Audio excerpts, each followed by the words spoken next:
To tie the braid direct rig that I use, you're going to need some of these super small diamond eye match swivels. This is a size 14 and the eye on this is extremely small. You can see there I'm holding it on my finger and it's a very small swivel. These swivels are definitely going to help you. So the first thing I do is onto the braid that's running from my rod, the tip of my rod, I'm just sliding on a feeder link. These feeder links I make myself just with a piece of braid, one of those small diamond eye swivels, and a snap link swivel where I attach the feeder to. So just slide that onto your braided line. In this case I am using 012mm braid. And then what you want after that is some fluorocarbon. Now I'm using this Sunline basic fluorocarbon. The 8-pound version is a 023 and it's actually a really accurate diameter.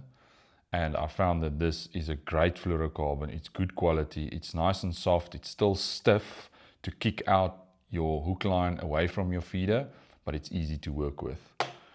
It's also quite affordable. Then I just simply snip a length of that off, just enough to give myself to work with, like, I don't know, 50 centimeters or something.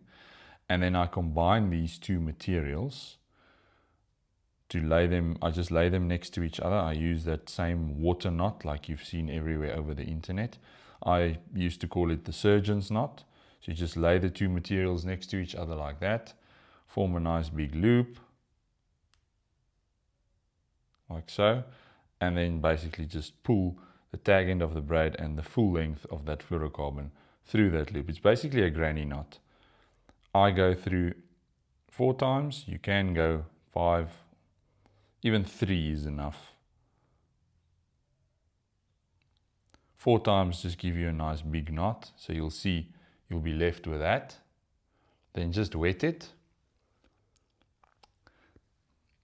and then pull on all 4 strands at the same time to pull it nicely together. And there you can see it's a very strong connection. Now you can pull on the fluorocarbon and the braid. This has never let me down, and I've used this knot for a lot of different disciplines of angling, including spinning in salt water. I've used this for bass fishing from the boat. This is really a nice connection. And then the fluorocarbon tag end, I always just leave like a couple of mil there, just so that feeder link can kick against that. Now you'll see if I slide that link down from my main line, from the braid that's running to my rod tip, you'll see that small diamond eye swivel will now nicely butt up against that little tag end right there. And that's why I leave that tag end there. So once you've done that, it's time to measure out. Now this boom length varies depending on what you're trying to achieve. If you're fishing for smaller fish, then you can make this shorter. Anything from sort of 15 to 20 centimeters is adequate. And in general, about 20 centimeters is a good length in any way. If you are fishing for larger fish, waiting a bit longer for bites, I do like to make it about 30 centimeters. Keeping in mind that my hook lines is about 30 to 35 centimeters. But you can trim this down and make it shorter. So I'm going to go ahead and do it on 20 centimeters, just because I feel like that's like a general purpose, small and big fish, that's a good length. Now, you'll see I've snipped off way more than I needed, but that actually just makes my life easier when I work with this material. Now I'm going to snip it off like 10 centimeters past that 20 centimeter mark, just to give myself room to work with again.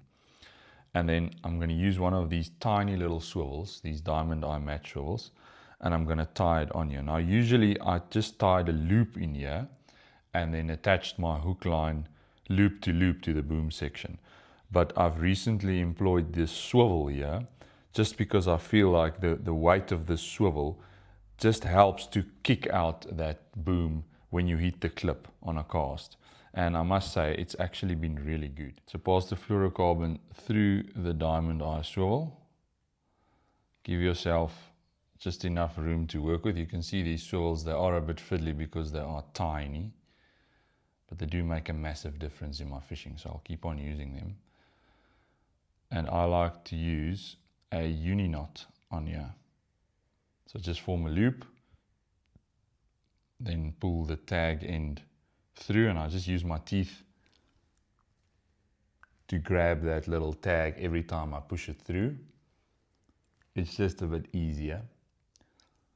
And I go through 3 times until I'm left with that. Then I'm going to let go, but I'm not going to pull this tight, because otherwise it will burn the line as it's running on away to the swivel. You'll see what I mean just now. So I'm just going to wet that whole thing. And then I'm going to slide that down, but because I haven't pulled that knot tight, I need to just tease it a bit as I'm sliding it down by pulling on the tag end.